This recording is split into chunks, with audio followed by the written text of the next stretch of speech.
Time for some music. We are working our way through the years, and here we are at 1991.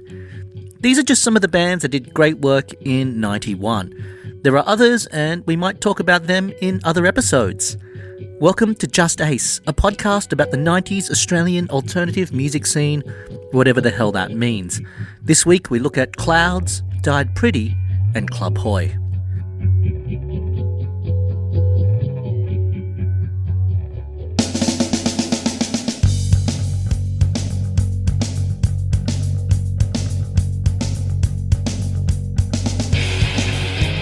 If you grew up in Australia, chances are you owned a piece of Mambo clothing.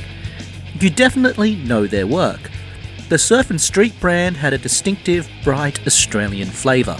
They matched the colourful swimwear of Australians down to the bright neon zinc we had to paint on our noses to protect us from the sun that was trying to kill us. I'm sure I had a pair of Mambo board shorts at some point. Probably best of all is a cartoon farting dog that most Australians would recognise. This whole podcast would probably make a nice chapter in a book about Australian counterculture, and that book would probably open with a chapter about Mambo. Mambo has a couple of key rock and roll connections. Reg Mombassa is probably still the most famous artist for the brand, and he was the guitar player for 80s band Mental As Anything. Other staff included Spencer P. Jones from Beast of Bourbon and Crowded House bassist Nick Seymour. Oh, and Mambo's founder, Dare Jennings, also founded Phantom Records and played a role in the careers of legendary bands like the Sunny Boys, Hoodoo Gurus, and the Hummingbirds. We already had Dare pop up in episode 2 of this podcast, where we talked about record stores. The company was pretty rock and roll. Also working there were staff artists Jody Phillis and Peter Oxley. The latter was a member of the Sunny Boys. Jody had quit school to work at Mambo. She also loved music and had been itching to start a band and wanted to find a female singer to harmonise and play with. Oxley set her up with his friend's girlfriend, a woman named Trish Young. That so-called blind date led to a collaboration that has spanned decades. Jody and Trish formed Clouds, or sometimes The Clouds, in 1989, based in Sydney. They also found a drummer in the Mambo office in Stuart Edel. Both women wrote and sang, which made them stand out, and there was more than a little crunch in their guitars, which clashed nicely against their sweet, harmonised vocals. They were fans of the Hummingbirds and Falling Joys, and saw their success as something to aim for. They were definitely part of this scene of guitar rock bands with strong mixed representation of genders. They signed to indie label Red Eye, just as Red Eye got into bed with major label Polydor. Red Eye started back in 1985, tied to the seminal Sydney indie record store. It was run by John Foy, who knew it was the 90s and had to get into bed with a major label and start offering bands something more than they did in the 80s. Clouds was the first shot of putting a band on the Red Eye label into the major label distribution system.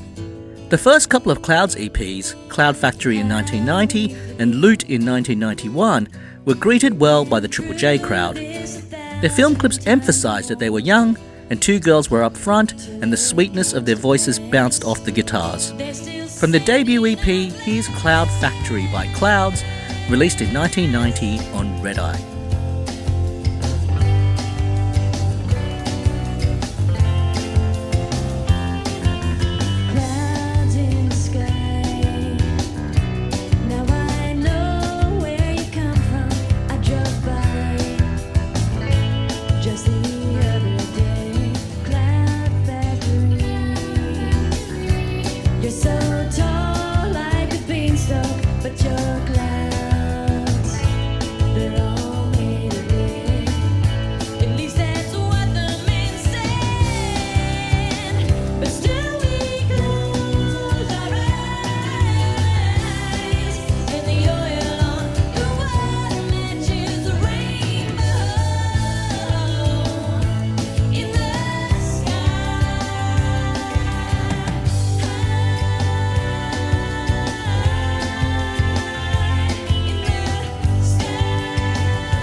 In the year-end alternative music singles chart in Australia for 1991, Clouds had 3 slots in the top 4.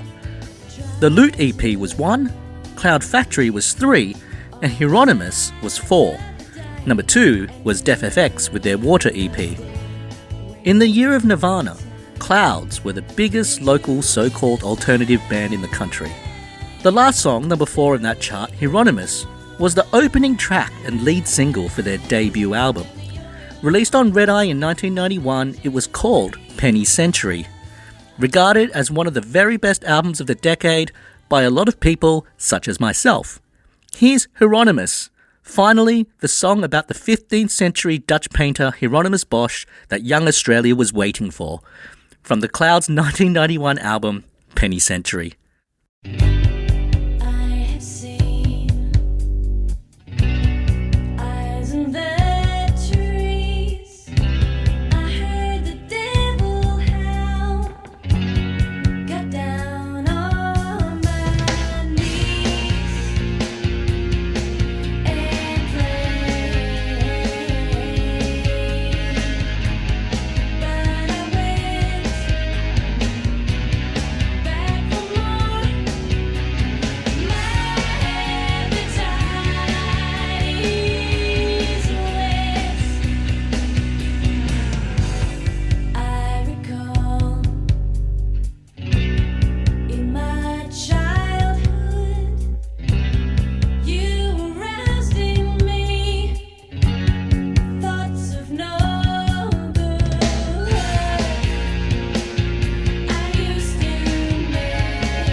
Like most debut albums of the 90s, this was a best of their early years with songs honed on the touring circuit.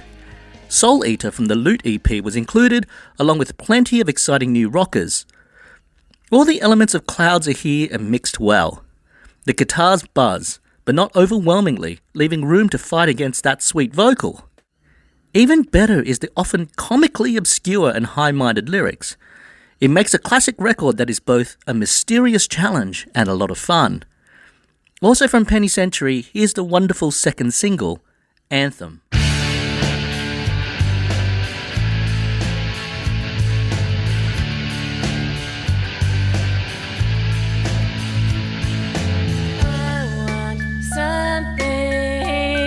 To think about, nothing fancy, just new. I want something I can explore. Give me a bit of you.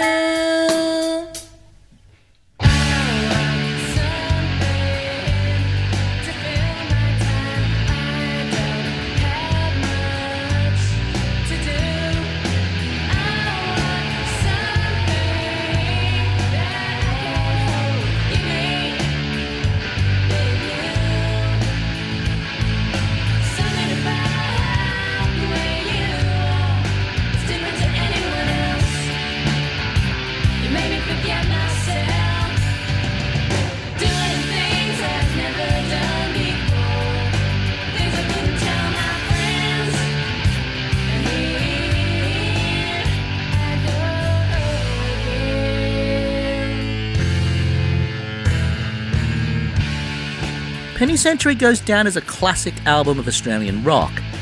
It hit number 23 in the Australian charts, and both Hieronymus and Anthem charted in the Australian top 50. In the Triple J Hottest 100 of 1991, where the songs were from any year, Hieronymus was voted number 33. The Smiths' There Is a Light That Never Goes Out was 35.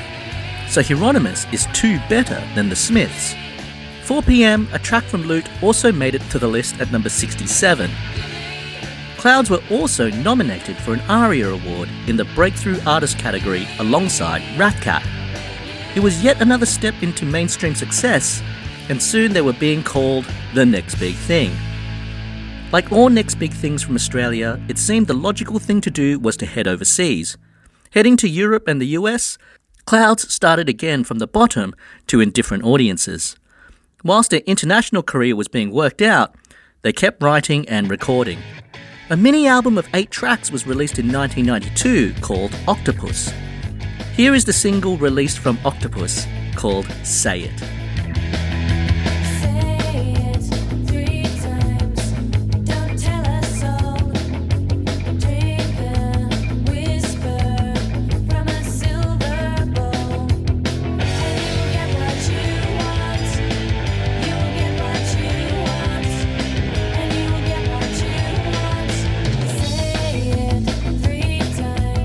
Octopus charted at number 24, only one lower than Penny Century. It's surprising that the album exists at all. By this point, labels were trying to put the brakes on bands, trying to get them to not record so much. Leaving that gap between albums would extend the touring cycle without incurring any more studio costs. It also left more time for bands to tour outside the inner cities and get to the suburbs and to regional Australia. We will see more and more of this, and bands with albums where they will release 3, 4 and even 5 singles. I guess Red Eye, being one step removed from a major label, were happy to keep a very indie schedule of almost an album a year. Or these were early days and the rules for labels like Red Eye were not yet set. Octopus is listed as an album on Discogs. It has 8 tracks, and I have plenty of albums with less than 8 tracks. Clouds backed up Octopus with another album, a proper second album a year later. 1993 saw the release of Thunderhead. Thunderhead was preceded by the single Bower of Bliss, a blistering rocker. Here's the wonderful Bower of Bliss.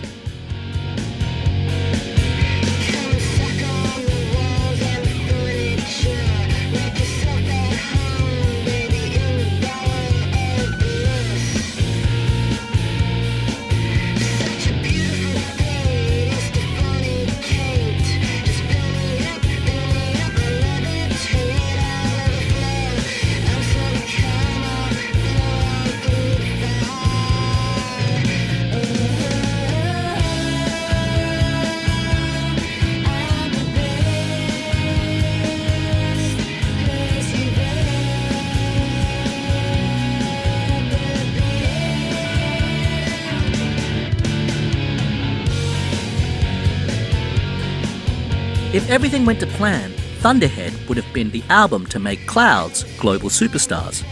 Inventive guitar rock that was hook-laden and sweet enough to win over the masses, but still noisy and weird. And speaking of weird, I still don't know what the songs are about.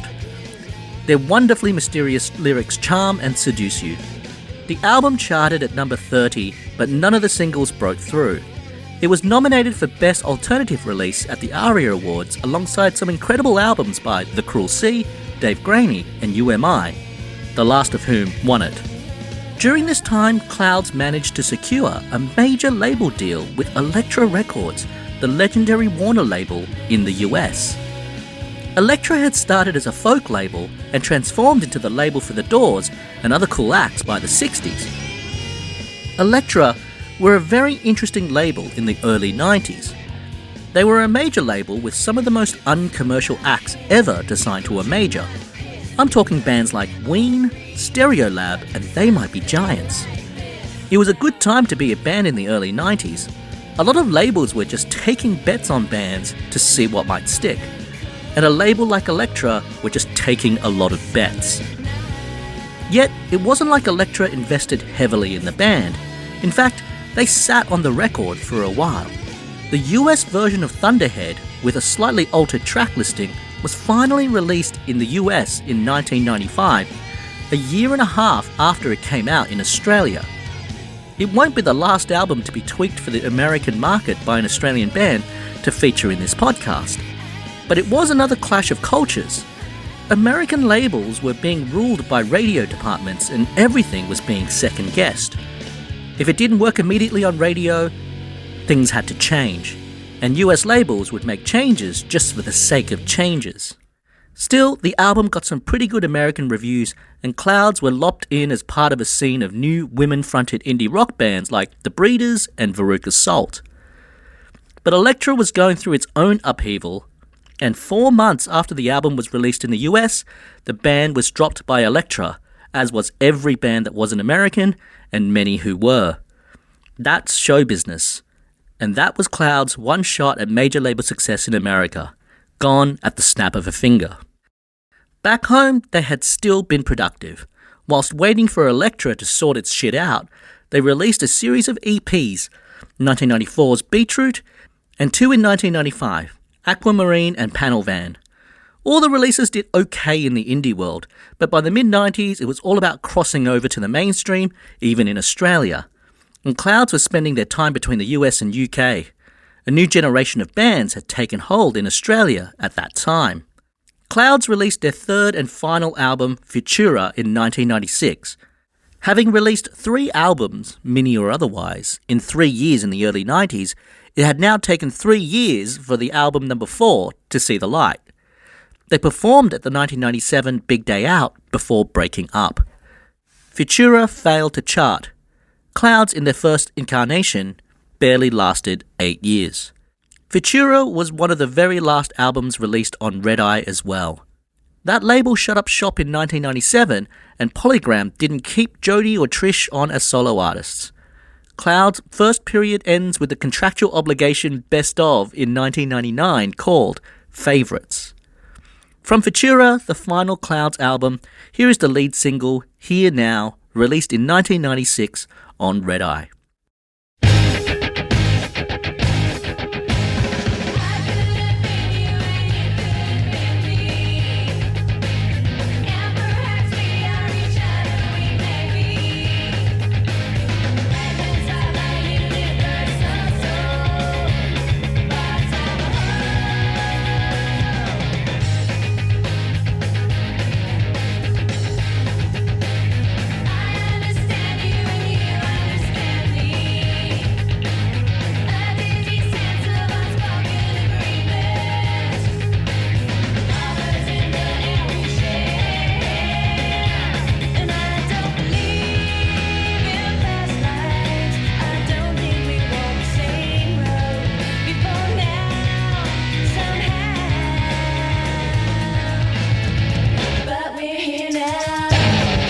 Jody did continue with solo albums in various bands.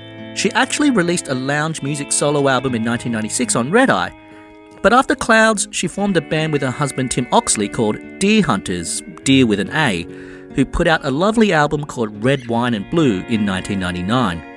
That album was released on Candle Records, a very important Melbourne label that we will discuss. The distortion pedals were put away for the sake of beauty. From Red, Wine and Blue, here's Ivy by the Deer Hunters.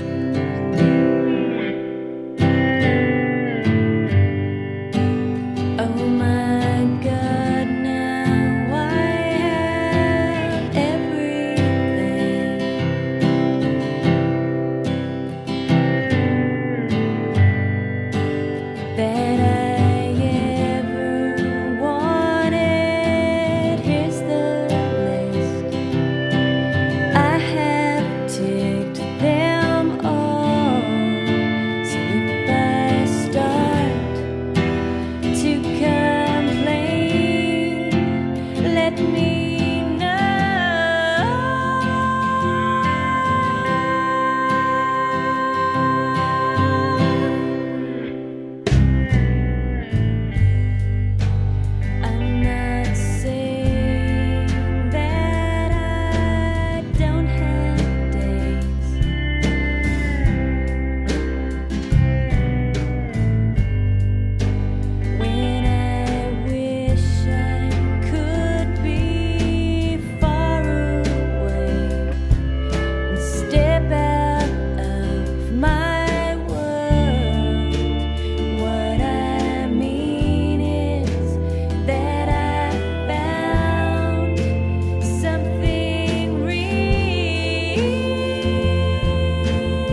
Phyllis followed it up with 2 solo albums proper in 2001 and 2003, also on Candle Records. Jody and Trish would later do shows as The Girls from the Clouds in 2005, leading to a full reunion later. There was even a new Clouds EP in 2017. Phyllis released her 6th solo album in 2022 on Cheer Squad Records, a label run by Wally Meany, who put out reissues and new music by lots of 90s bands like Underground Lovers and Snout, as well as new bands. Jody has pretty much travelled through several of the most important labels in Australia. Clouds, along with Falling Joys and the Hummingbirds, really led this Sydney scene of bands with boy-girl members with very strong, guitar-slinging women up front. Clouds at one point was probably the most popular of the lot, and probably the most likely of all the bands to make it big. They scraped into the mainstream and made incredible records. They had the big US label deal, the look, the songs, the whole thing. The only thing they did wrong, in my book, was they didn't have the luck. Along the way, they inspired a generation of Australian women to pick up guitars. There'd be no Magic Dirt or Super Jesus without Clouds and their peers. In 2019, 3 such women, Jen Cloher, Mia Dyson and Liz Stringer, formed a trio and released a song called Falling Clouds as a tribute. The song literally name drops Jody and Trish, as well as Susie Higgy from Falling Joys. It also mentions that for some reason, these women have been unfairly written out of history. I have to agree with them. On the song, they sing, "Underrated, overlooked, a woman's work is never done, or it's erased from history books. Nothing against Paul or Nick, but if you want to be remembered, then you better have a dick." Here's Falling Clouds by Dyson Cloher Stringer, the opening track from their self-titled album, released in 2019 on Milk Records.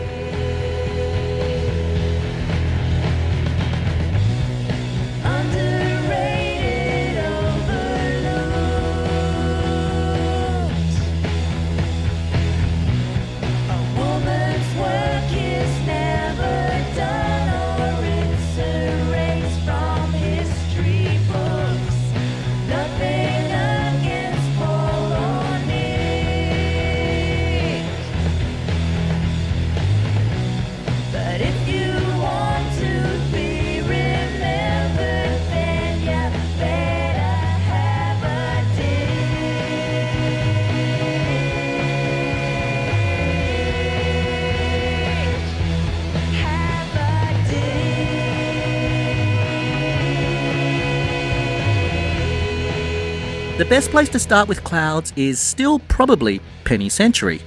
Just one of the coolest and smartest albums of the 90s. It's also probably one of the most important albums of the 90s as well. It eventually went gold and it's their highest selling, most loved album. I would love a vinyl reissue please, Universal Music. The band does classic album shows and it really should be back on store shelves. There is a contractual obligation best of called Favourites, which collects a lot of the key tracks from the EPs into one place. Cloud's strange discography of 3 albums, a mini album and 5 EPs means getting everything is a little difficult, so Favourites is a great place to get an overview. I guess it's all on streaming anyway. To end, from Penny Century, that great 1991 album, but also from their 1991 EP Loop, here's Soul Eater by Clouds.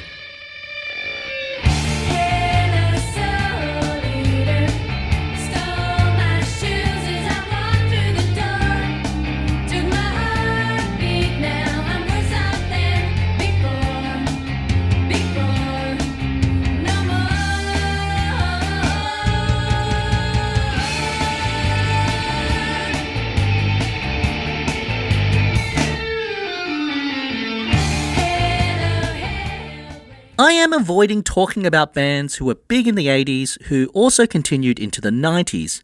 So Nick Cave, who did a lot of work in the 90s, is not really going to be discussed here. He's an 80s guy for me.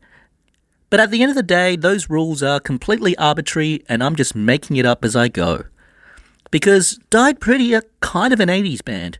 They started in 83 in Sydney, formed by singer Ron Pino and guitarist Brett Myers, who as a pair wrote all the songs. But it took them until the 90s to make their breakthrough album, Doughboy Hollow, released in 1991. That album deserves to be discussed in a podcast about Australian music in the 90s. I know I'm talking a lot about Sydney bands, and I promise that will stop soon. And that was one of the great things about the 90s, how bands would come from all over the country. But early 90s, Sydney was where a lot of the labels were and a lot of the music industry ended up. And it was where a lot of bands would go. Died Pretty signed to Citadel, a great label run by John Needham, who also acted as the band's manager. That label had so many great bands in the 80s, Lime Spiders, New Christs, just to name two. Needham and Citadel had signed the Plunderers and helped Nick Dalton in the early days of Half a Cow. By the 90s, they were adjusting to the new mainstream spotlight on the indie scene. Died Pretty had released 3 albums already by 1991, 86's Free Dirt, 88's Lost, and 1990's Every Brilliant Eye. Each of those albums are acclaimed and loved by their devoted fan base. The opening track from that first album, Free Dirt, is Blue Sky Day, one of their most loved tracks.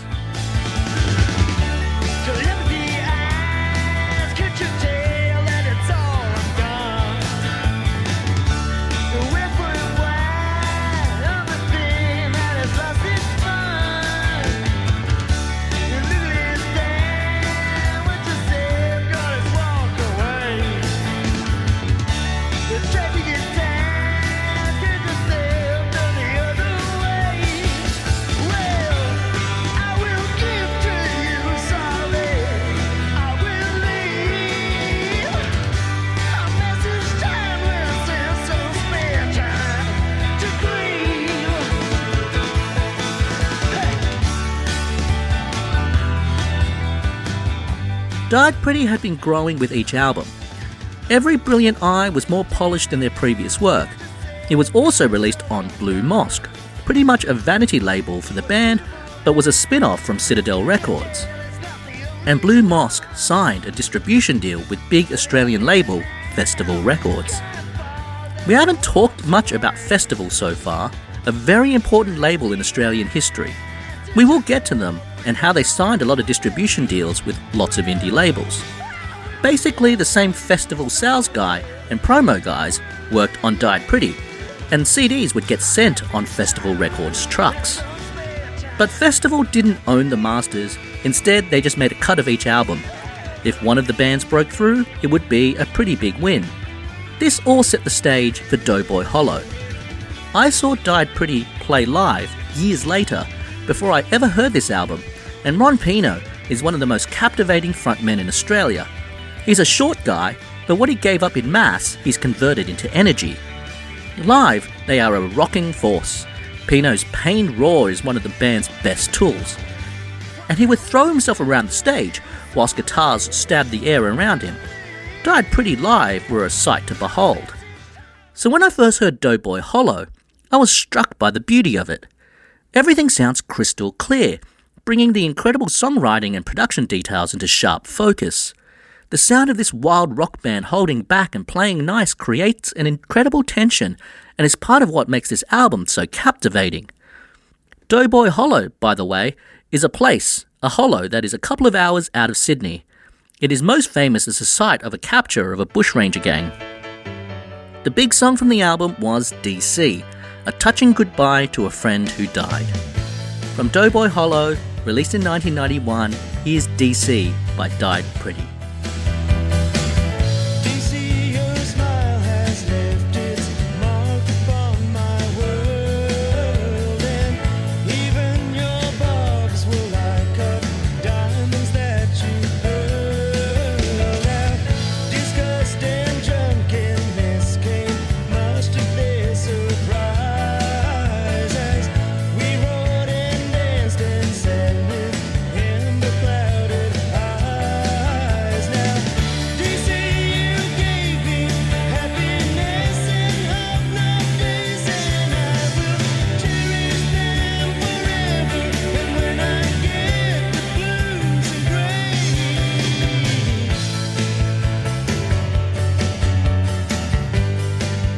The song features violin from the Go-Betweens' Amanda Brown.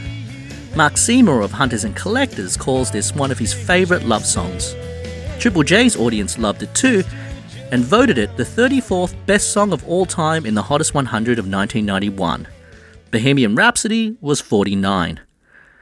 It also helped that this was 1991 and people were listening to more indie music, Triple J was newly national, and there was a new audience to discover Died Pretty. DC was just one highlight from Doughboy Hollow. The album is a luscious mix of mystery and romance. It still sounds like $1,000,000. A lot of albums I will, or have, talked about sound great, but they sound like the 90s. Doughboy Hollow transcends that for me. It's clear and timeless. The other big single from Doughboy Hollow was the rousing Sweetheart. From 1991, here's Sweetheart by Died Pretty. You are the shining and perfect love. My world lives in these jars. Downward we'll cast ourselves. We'll call this blade here is my best friend. Down to the shakes I feel. She never cries out. Plainfield is home, sweet home. Will I ever find out? Doughboy Hollow was showered with praise on release. Dave Faulkner of the Hoodoo Gurus has called Doughboy Hollow the best Australian album ever. It was nominated for 3 ARIAs, including Album of the Year. It is the first so-called alternative album of the 90s to be nominated for Album of the Year. The album charted at number 24 in Australia. It was released internationally on acclaimed indie label Beggars Banquet, who had released some Australian acts in the UK and the US. It put them on the radar of some cool kids, but it wasn't a big major label deal. It didn't come with $1,000,000 to make MTV-level film clips and to tour the world. Doughboy Hollow is remembered as an album that could have been a contender. None of the singles were big hits, and it didn't turn Died Pretty into household names. I can only assume Festival were unable to capitalise on it because it had hit album written all over it. It was a missed opportunity, but one they had another chance to correct. The follow-up was 1993's Trace. In that time, the band had signed a deal with major label Sony, who figured on the back of Doughboy Hollow they were going to be the next big thing.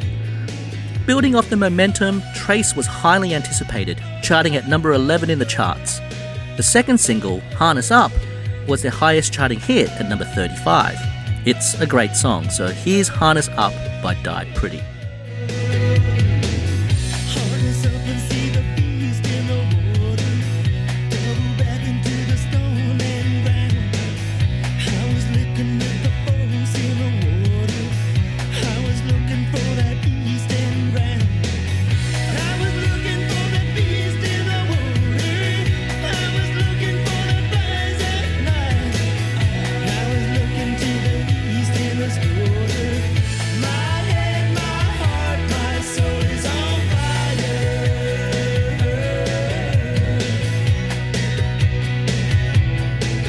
But something wasn't working. Ron Pino didn't like the album and didn't do any interviews for it. It's never been clear why the band generally disowned this album. There's talk that the album felt too light, and it certainly lacks the emotional wallop of Doughboy Hollow. There seems to be some tension with Sony too, and I think that colours how the band feels about this period of their career. Still, Trace was released in the US, and they even made a US version of the film clip. This is the first of many Australian bands who would make a second film clip just for America in the 90s. The band still kept their core fans and remained a critical favourite in Australia and the world. Among those fans were the members of R.E.M., who chose them as the support band for their 1995 Australian tour. But even though Trace's chart numbers looked better than Doughboy Hollow, it was another missed opportunity. 1996's Sold followed, also on Sony, and an improvement on Trace. It's hard to look at an album title like Sold and not wonder if it had anything to do with selling out to a major label like Sony. It was rockier than Doughboy Hollow and Trace, which remained this pair of polished pop albums in their otherwise quite rocking career. It was the first of many albums that they would make with Wayne Connolly, the guitarist from the band The Welcome Mat, who produced acclaimed albums by UMI and The Fauves. From Sold, here's Stop and Start.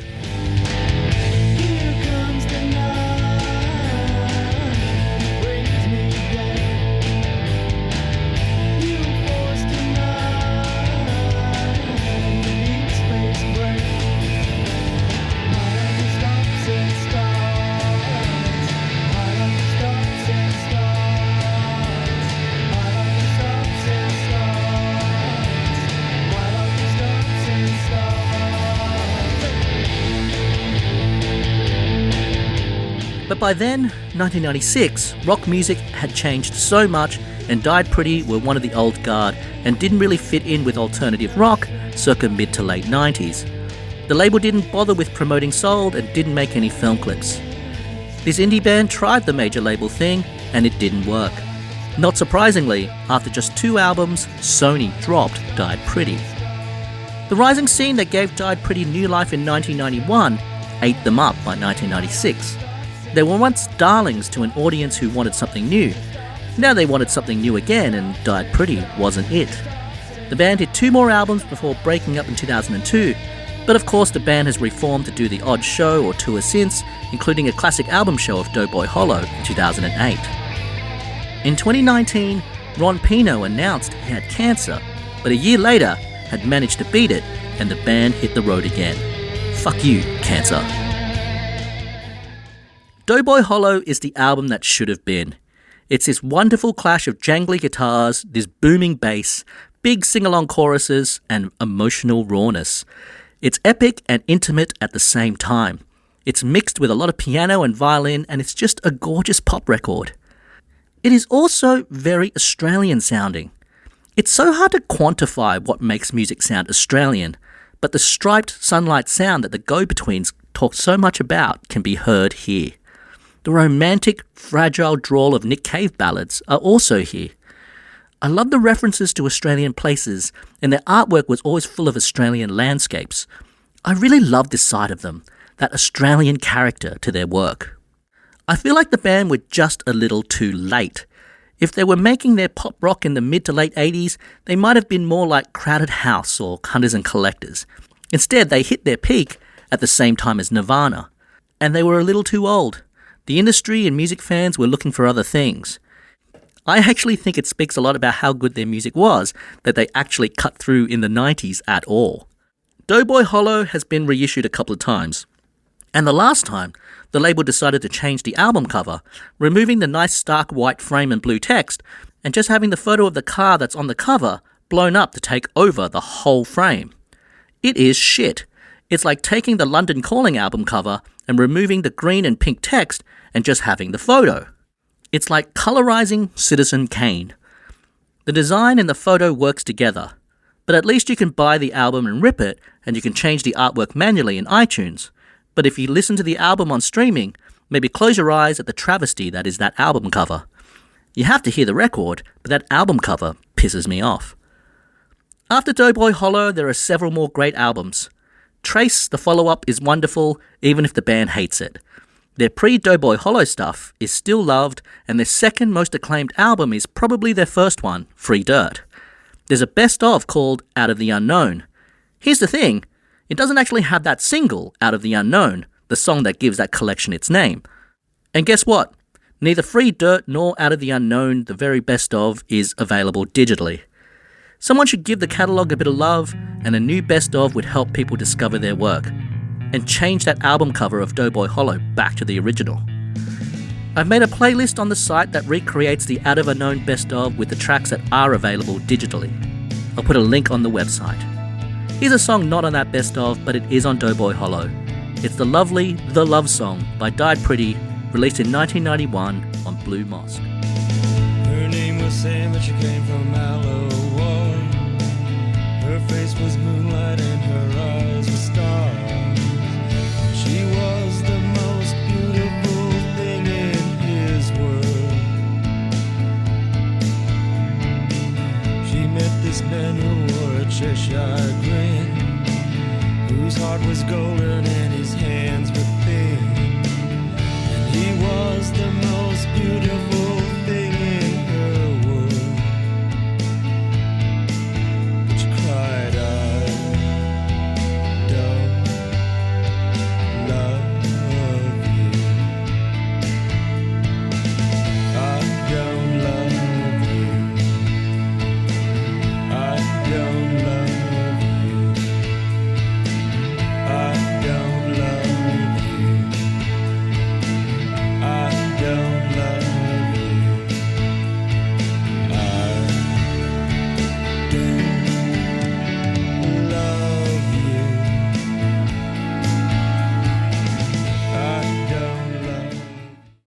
Also released in 1991 was the only album by Sydney duo Club Hoy. The pair were and are Penny Flanagan and Julia Richardson, who made sweet, folky pop. It was this other side of alternative music, the side of alternative music that was not alternative rock. Just having two singer-songwriters make an album that was produced in an unadorned way was a reaction to the mainstream in the early 90s. Club Hoy released a single on the super hip indie label Waterfront before switching to Regular Records. Regular Records in the 80s released albums by Mental as Anything and Icehouse. At the time of the early 90s, they were looking at getting a piece of the indie rock pie. And Club Hoy was their best shot at pie. Their debut album was called Thursday's Fortune and was released in 1991. Here's the first single, House on Fire, which saw the duo transformed into a band, which is often how they played live. The world is blue from ear to ear, 'cause I'm lying on the ground. It was burning like a house on fire till the house burned down. It's 3 o'clock in the afternoon and I'm in my dressing gown. It was burning like a house on fire till the house burned down. House on fire. House on fire. House on fire.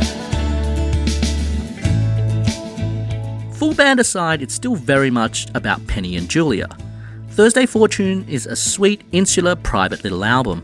It fit more with Scottish twee pop than the Radio Birdman-dominated Sydney rock scene, yet, ironically, Rob Younger of Radio Birdman produced one of their early singles. It's a first album by two young musicians, and it might not have the deepest lyrics you've ever heard, but there is an alarming honesty.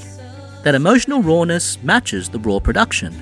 The other highlight is the mingling of the two voices. Penny and Julia's voices work great together. Thursday's Fortune didn't chart, and none of the singles charted either. Still, there was some label interest, and the duo toured a lot and even did a showcase in America. They toured with lots of bands that we've talked about from Sydney, the Hummingbirds, Falling Joys, etc. They were a little different, they were more folky. They fit more into this other strand of alternative, a more new hippie, flower power folk thing. It is something we'll look more deeply into with bands like Frente and Things of Stone and Wood, but if you check out Club Hoy's Green and Blue video, you'll see it. Club Hoy only lasted one more EP, the Trumpets EP, released in 1992. They played the first big day out that year, but the pair broke up shortly after. Penny Flanagan went on to a solo career, staying on Regular Records. She made a solo album, 1994's Bravado, and had a minor hit in the Triple J world with Lap It Up, making to number 52 in Triple J's Hottest 100 of 1994. Here's Lap It Up by Penny Flanagan. These tiny scars on my heart you opened up, 'cause I asked you, running blindly through the dark, and I should have run right past you. You were waiting for me, you were waiting for me. Tiny thorns in my soul, you point them out, scold me lightly when I fell into this hole. You were there, holding tightly. You won't cover me if I call. You won't cover me now.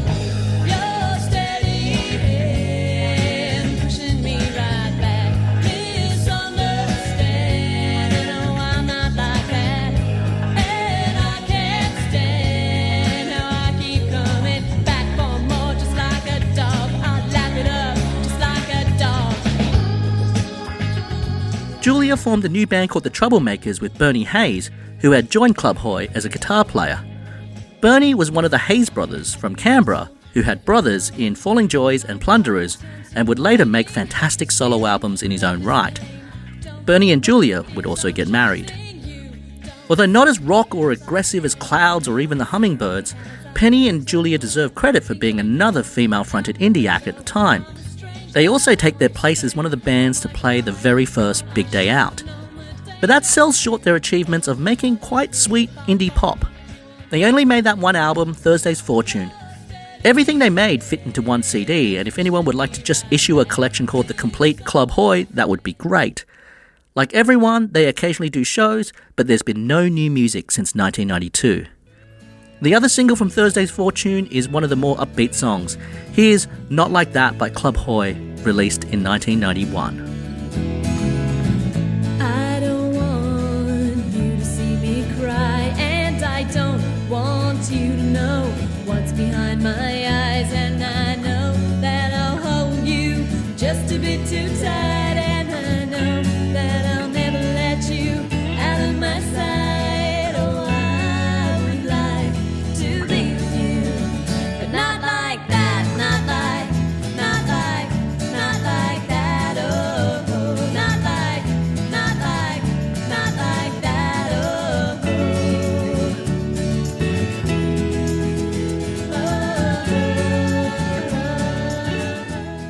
Let's end with a look at the 1991 year-end chart. The Australian Music Report used to compile these and used to do an Australian-only version of the alternative chart. They dumped it this year because there was plenty of Australians in it anyway, as you will see. In the top 50 singles, 28 are Australian and an incredible 8 are in the top 10. As mentioned, 3 of the top 4 are Clouds. Here's what's in the top 10. Clouds' EP Loot is number 1, led by the single Soul Eater. Def FX's Water EP comes in at 2.